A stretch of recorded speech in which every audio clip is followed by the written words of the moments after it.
잠언 9장 1절에서 18절입니다.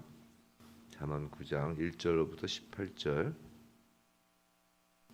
우리 함께 읽도록 하겠습니다. 시작.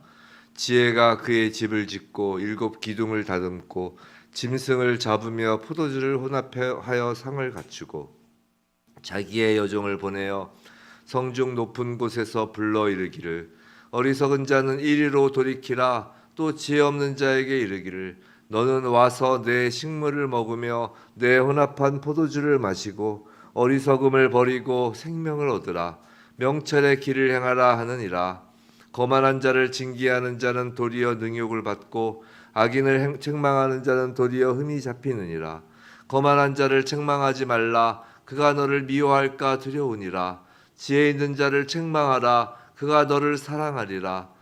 지혜 있는 자에게 교훈을 더하라. 그가 더욱 지혜로워질 것이요 의로운 사람을 가르치라. 그의 학식이 더하리라. 여호와를 경외하는 것이 지혜의 근본이요 거룩하신 자를 아는 것이 명철이니라. 나 지혜로 말미암아 내 날이 많아질 것이요 내 생명의 해가 내게 더하리라. 내가 만일 지혜로우면 그 지혜가 내게 유익할 것이나 내가 만일 거만하면 너 홀로 해를 당하리라. 미련한 여인이 떠들며 어리석어서 아무것도 알지 못하고 자기 집 문에 앉으며 성읍 높은 곳에 있는 자리에 앉아서 자기 길을 바로 가는 행인들을 불러 이르되 어리석은 자는 이리로 돌이키라. 또 지혜 없는 자에게 이르기를 도둑질한 물이 달고 몰래 먹는 떡이 맛이 있다 하는도다. 오직 그 어리석은 자는 죽은 자들이 거기 있는 것과 그의 객들이 수월 깊은 곳에 있는 것을 알지 못하느니라. 아멘. 오늘 지혜의 집이라는 제목으로 잠언 9장 말씀을 전할 때 정말 우리의 삶이 지혜가 짓는 그 지혜의 집이 되길 주님의 이름으로 축원합니다. 오늘 시작할 때 불렀던 이 찬양 가사를 기억하시고 이 찬양처럼 세상 모든 사람들 3절 다시 보시면 204장이죠. 찬송가 204장. 세상 모든 사람들은 집을 짓습니다. 근데 둘 중에 하나라고 그러는 거예요. 반석이가 아니면 모래 위에 집을 짓는다는 것이죠. 마태복음 7장 25절 산상수훈 끝 무렵에 예수님께서 하신 말씀이에요. 오늘 본문에서 지혜가 집을 짓고 사람들을 초대합니다. 그런데 지혜가 집을 짓고 사람들을 초대하는 이유는 무엇일까요? 그것은 6절 어리석음을 버리고 생명을 얻게 하려 하기 위함이에요. 6절 어리석음을 버리고 생명을 얻으라. 명철의 길을 행하라 하느니라. 이 생명을 얻게 하기 위하여 집을 짓는다는 것입니다. 우리의 생명을 구하기 위하여 지혜가 집을 짓는데 어떻게 그럼 집을 짓는가? 그것을 한번 알아보겠어요. 가장 중요한 것은 그 집을 짓는 주체가 지혜라는 사실입니다. 시편 118편 22절에서 33절 말씀 유명한 말씀이죠.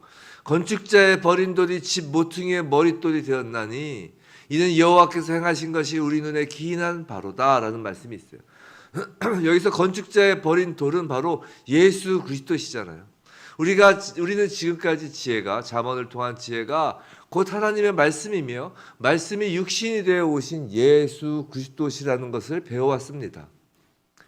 자, 지혜가 집을 짓는다라는 것은 하나님의 그 말씀 위에 집을 짓는다는 것이고 바로 예수 그리스도가 머릿돌이 되어 지어지는 집을 의미하는 것이에요.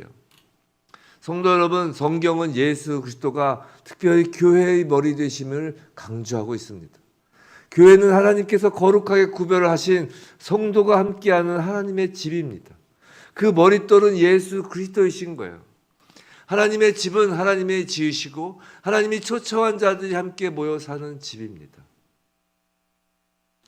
즉 지혜의 집은 하나님 말씀 위에 예수 그리스도가 지으시고 머리가 되셔서 초청된 성도가 함께 모여 사는 집입니다. 1절을 계속 보면 일곱 기둥을 다듬고 라고 합니다. 그 집은 지혜의 집은 일곱 기둥을 세워서 만든 집이에요. 일곱이란 수는 하늘을 상징하는 숫자 3과 세상을 상징하는 동서남북이죠. 땅을 상징하는 숫자 4를 합한 숫자가 7이에요. 그래서 7은 성경에서 완전수, 거룩한 수를 뜻합니다. 요한계시록에서도 7교회에게 편지를 보냈죠. 그것은 그 7교회는 오고 가는 모든 세대의 교회를 상징하는 것이에요. 여하튼 7기둥이란 흔들림 없이 안전한 집이요, 그 집이 거룩한 곳임을 말씀합니다.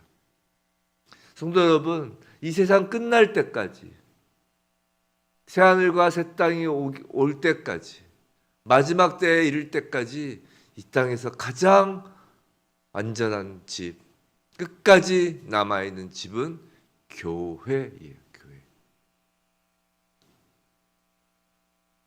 나라도 없어집니다. 국경선을 둔 나라들도 없어져요. 생각해 보세요. 자연재해로 홍수가 일어나고 지진이 일어나는데 그 홍수 지진 앞에 무슨 국경선이 의미가 있습니까? 무슨 나라, 무슨 국가가 의미가 있어요?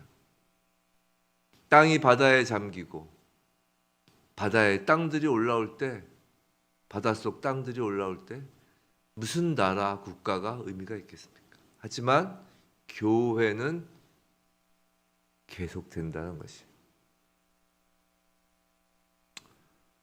여하튼 7기둥, 흔들림 없이 안전한 집이고 거룩한 곳입니다. 이 흔들림 없이 안전한 집, 완전하고 거룩한 집이라고 하면 방금 불렀던 그 찬양 204장 그 근거가 된 마태복음 7장 24절 말씀이 생각나는 거예요. 마태복음 7장 24절에서 25절에 이렇게 말씀하시죠. 누구든지 나의 이 말을 듣고 행하는 자는 그 집을 반석 위에 지은 지혜로운 사람 같으리니 비가 오고 창수가 나고 바람이 불어도 주추 즉 기둥을 반석 위에 놓았기에 무너지지 않는다라고 말씀하셨어요. 7기둥으로 지어지는 완전한 하나님의 집은 말을 듣고 행하는 자, 즉 하나님의 말씀을 듣고 행하는 것을 반석으로 하여 지어진다는 것이에요. 물론 교회의 반석은 예수 그리스도세요. 근데 성도 여러분, 교회의 반석, 하나님의 집의 반석이 예수 그리스도이시다라는 것이 무엇을 뜻하는 걸까요? 뭐 예수님이 하늘 보자 우편을 버리시고 다시 이 땅에 내려오셔서 이 땅에 누워 계시는 건가요? 예수님이 누워 계신 것 위에, 누워 계신 그 자리 위에 기둥을 세우는 건가요? 교회의 반석이 예수 그리스도라는 것을 너무 추상적이고 관념적으로 여기지 않기를 원합니다. 교회의 반석이 예수 그리스도라는 것은 하나님의 말씀을 듣고 행하는 것, 즉 말씀이신 주님의 모습이 드러나는 것, 그것이 반석이라는 것이에요. 사람의 생각이나 사람의 말로 인하여 사람이 드러나는 것이 아니라 오직 하나님의 뜻과 하나님의 말씀이 선포되고 그 선포된 하나님 말씀에 순종하는 성도로 인하여 그 베드로가 한 그 신앙 고백, 주는 그리스도시요 살아계신 하나님의 아들이십니다 라는 고백, 자, 주는 그리스도시요 살아계신 하나님의 아들이십니다 라는 고백이 반석이 된다는 것이 무슨 뜻이에요? 주는 그리스도시요 살아계신 하나님의 아들이시기에 주님을 따릅니다 라는 것은, 따른다는 것, 그것 위에 세워진다는 것 아니에요. 즉 반석이 예수 그리스도라는 것은 그 예수 그리스도를 따르려고 애쓰는 성도, 그 하나님의 말씀을 순종하려고 하는 그 성도들, 그 위에 그 하나님의 집, 하나님 나라가 세워진다라는 것이에요. 하나님 말씀을 듣고 그 말씀을 순종하려고 할 때, 그때 바람이 불어도, 비가 오고 창수가 나도, 요한계시록 그 마지막 재앙이 몰아쳐 온다고 하여도 무너지지 않는다라는 것이에요. 그래서 교회는 무너지지 않는 것이에요. 뭐 교회라는 간판만 달면 무너지지 않는 것인가요? 그렇지 않다는 것이에요. 일단 말씀이 듣고 강대상의 말씀이 살아있고 강대상의 말씀이 거짓 교사의 말씀과 달리 하나님의 말씀을 올곧이 있는 그대로 전하고 그 말씀에 찔림을 받아 마음의 찔림을 받아 말씀을 받은 목사부터 시작하여 말씀을 전하는 목사부터 시작하여 말씀을 받는 그 모든 정말 말씀을 들을 수 있는 귀가 있다면 다 찔림을 받아 회개하고 다시 죄를 짓지 않으려고 애쓰고 그 말씀에 순종하여 살려고 애쓰는 그 자체 위에 그 자체가 반석이라는 것이. 그리고 그 위에 7개의 기둥 하나님의 교회를 세우신다는 것입니다. 2절과 7절 보시죠. 2절 짐승을 잡으며 포도주를 혼합하여 상을 갖추고 7절 보실까요? 7절이 아니라 5절 2절 7절 5절 2절 5절 너는 와서 내 식물을 먹으며 내 혼합한 포도주를 마시고라고 합니다. 자, 지혜의 집 하나님의 집에는 먹을 것과 마실 것이 있어요. 근데 마실 것으로는 혼합한 포도주가 있습니다. 혼합한 포도주라고 하죠. 2절에도 보면 포도주를 혼합하여 상을 갖추고 5절에도 보면 혼합한 포도주를 마시고라고 해요. 이거 무슨 말이냐면 구약 시대에는 포도주를 원액으로 먹는 것을 교만한 것으로 여겼습니다. 그래서 포도주 원액에 구약 성경에 그래서 포도주 원액에 물을 타서 마시거나 다른 것을 혼합하여 마셨어요. 자, 먹을 것으로는 짐승을 잡는다고 지금 하죠. 우리는 여기서 6월절에 생명을 구원하기 위하여 잡은 짐승인 그 어린 양이 떠오르는 것입니다. 우리의 생명을 구원하기 위하여 짐승의 제물처럼 잡히신 어린 양, 혼합한 포도주, 겸손한 포도주, 즉 겸손히 순종하여 흘리신 피, 예수 그리스도께서 우리에게 주시는 그리스도의 살과 피가 하나님의 집, 지혜의 집에서의 양식인 것이에요. 3절 지혜는 여종을 보내어 성중 높은 곳에서 큰 소리로 부르며 사람들을 초청하죠. 마치 아버지를 멀리 떠나 방황하는 그 탕자와 같은 그 어리석은 자, 지혜 없는 자에게 소리쳐 부르는 것입니다. 어리석음을 버리고 지혜 없는 자가 되지 말고 다시 아버지의 품으로 돌아와 주님이 마련하신 그 떡과 포도주 하늘잔치에 참여하라고 말해요. 사랑하는 성도 여러분, 하나님의 집, 지혜의 집에서의 양식은 단순히 땅에 먹을 것이 아닙니다. 하늘의 양식이에요. 주님의 살과 주님의 피를 먹고 마시는 것이 하나님의 집입니다. 그 양식을 먹을 때 생명을 얻고 명철의 길을 걸을 수가 있어요. 그리고 지혜의 그 부르는 소리, 하나님이 부르는 그 소리를 듣고 우리는 아버지의 집에 들어가 그 탕자가 돌아온 탕자에게 잔치를 벌이셨던 것처럼 그 잔치상을 받는 것이에요. 그런데 지혜의 집에 머무를 수 없는 사람이 있어요. 그게 바로 거만한 자입니다. 7절 8절이에요. 거만한 자를 징계하지도 말고 책망하지 말라고 지금 합니다. 예수님의 산상수훈에서도 이 말씀이 있어요. 마태복음 7장 6절인데 다들 아시는 말씀일 거예요. 거룩한 것을 개에게 주지 말며 너희 진주를 돼지 앞에 던지지 말라. 그들이 그것을 발로 밟고 돌이켜 너희를 찢어 상하게 할까 염려하라 라는 말씀이 바로 그것이죠. 이 말씀은 그 예수께서 말씀하신 그 산상수훈 가운데 비판하지 말라라는 그 교훈을 주시면서 그 비판하지 말라의 결론으로 말씀하신 거예요. 오늘 잠언에서도 거만한 자를 징계하면 도리어 능욕을 받고 그를 책망하면 흠이 잡히고 그가 그 책망하는 자를 미워할 것이라고 말씀하고 있어요. 이 교훈은 우리가 전도를 할 때도 적용되는 것이에요. 전도는 복음을 선포하는 것입니다. 말씀을 전하지 말라는 것이 아니에요. 전도는 복음을 선포하는 것이지 복음을 갖고 논쟁을 하는 것이 아니라는 것이에요. 말씀을 전할 뿐 그것을 가지고 논쟁을 하는 것이 아니라는 것이에요. 논쟁을 하면 자연스럽게 상대방을 가르치려 하게 됩니다. 논쟁이라는 것 자체가 그렇잖아요. 또 가르치려고 하면 또한 자연스럽게 상대방을 비판하게 됩니다. 상대방의 의견에 대해서 반박을 해야 되잖아요. 그 생각이 상대방의 생각이 틀렸다라고 이야기를 하는 게 논쟁이잖아요. 하지만 그 논쟁이 대상이 된 그 상대방, 즉 복음을 믿지 않는 사람은 지혜가 아직 없는 자이에요. 복음을 받지 않은 자이기 때문입니다. 그렇기 때문에 지혜가 아직 없는 자라면 누구나 어느 누구나 예외 없이 교만하고 거만한 자라는 것이에요. 이건 인간적으로 착하고 인간적으로 인격적이고 너그러운 것과 같은 어떤 도덕적인 것과는 다른 이야기입니다. 다른 사람의 이야기를 경청하는 것을 우리는 그 매우 도덕적이라고 생각하죠. 매우 좋은 인품이라고 생각합니다. 맞습니다. 근데 다른 사람의 말을 잘 경청하는 것과 복음을 듣는 건 다른 거예요. 자, 누군가 매우 인품이 뛰어나고 남의 말을 경청하여 듣는 자가 있다고 합시다. 하지만 그 자는 아직 복음을 믿지도 않고 듣지도 않아요. 받아들이지 않는 사람입니다. 그냥 경청하는 것이 그의 인품인 것 뿐이에요. 그 자와 그러면은 복음을 가지고 논쟁을 벌인다고 칩시다. 그 사람도 교만한 자, 거만한 자인 것이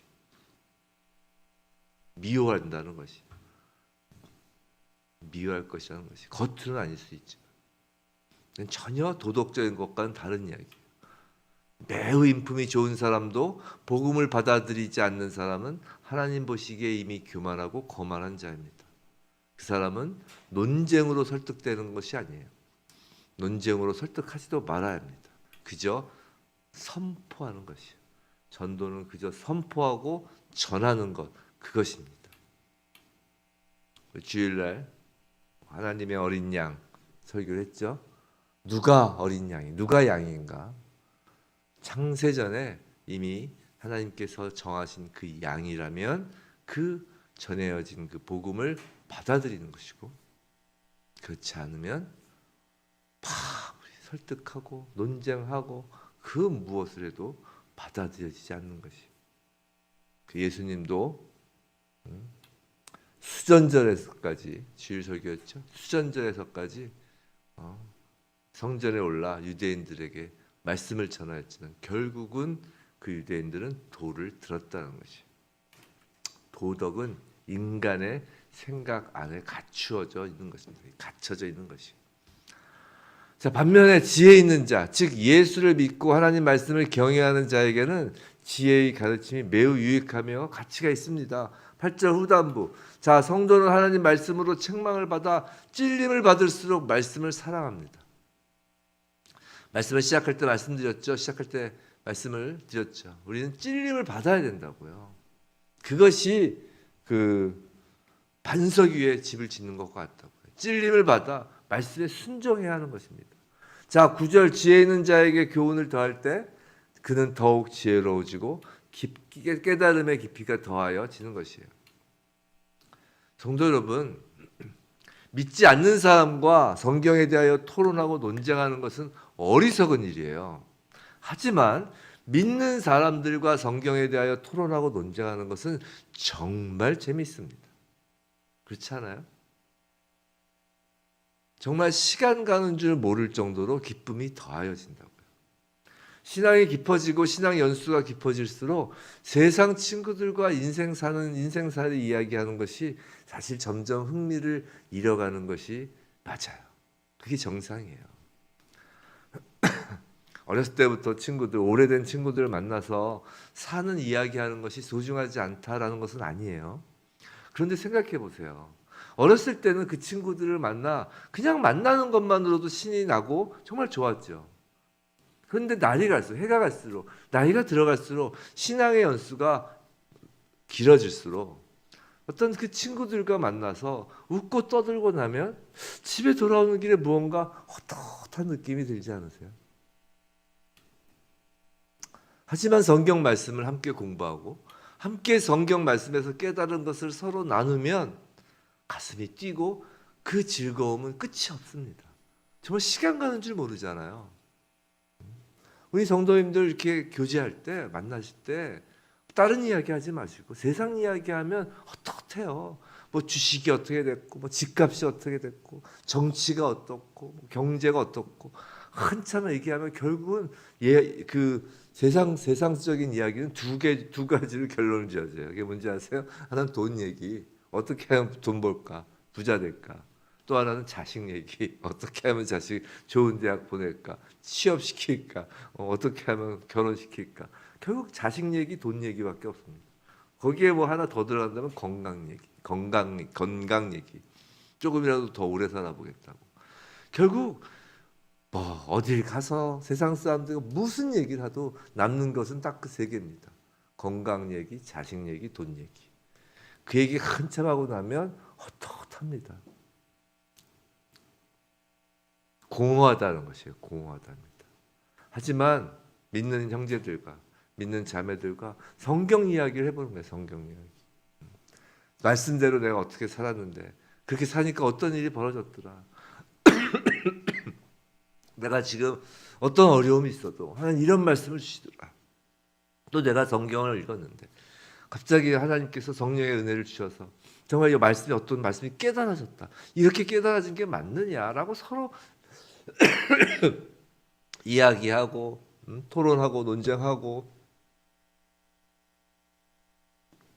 난 성경 이 구절을 이렇게 해석했는데 이게 맞느냐? 아니다. 난 그게 아니라 이런 것 같다.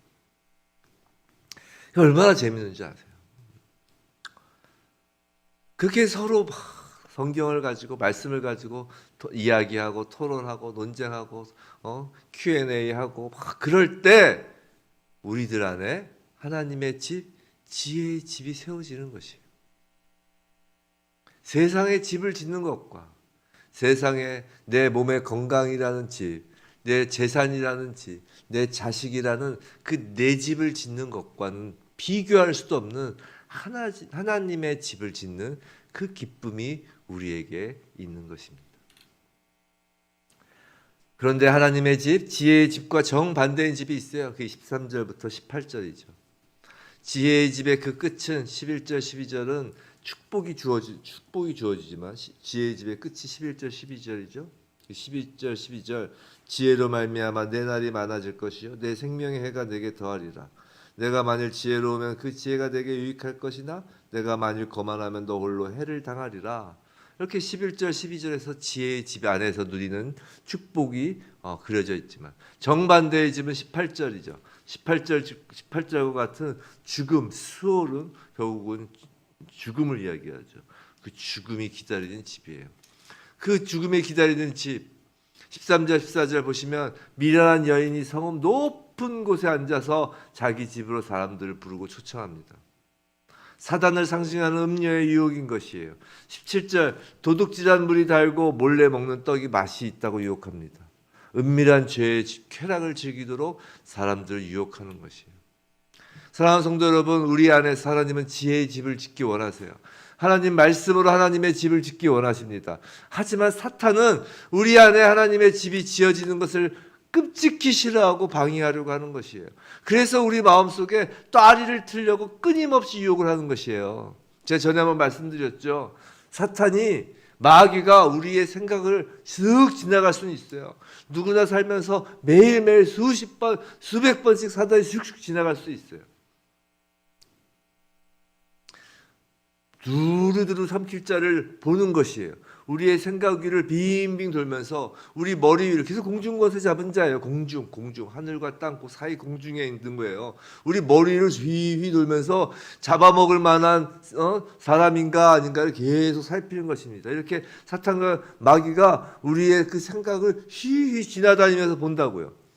그러다가 탁 자신이 던져놓은 그 유혹의 그 유혹을 물으면 바로 거기에 슉 들어와서 또아리를 트는 것이에요. 우리 마음속에 또아리를 트는 것이에요. 또아리가 뭐예요? 집을 짓는다는 것이에요. 그래서 귀신을 내쫓아도 귀신이 다시 그 몇 배가 돼서 들어온다는 거 아니에요. 왜냐하면 그 집을 지어놨기 때문에 자기 집이니까 돌아간다는 것이에요. 집을 지으면.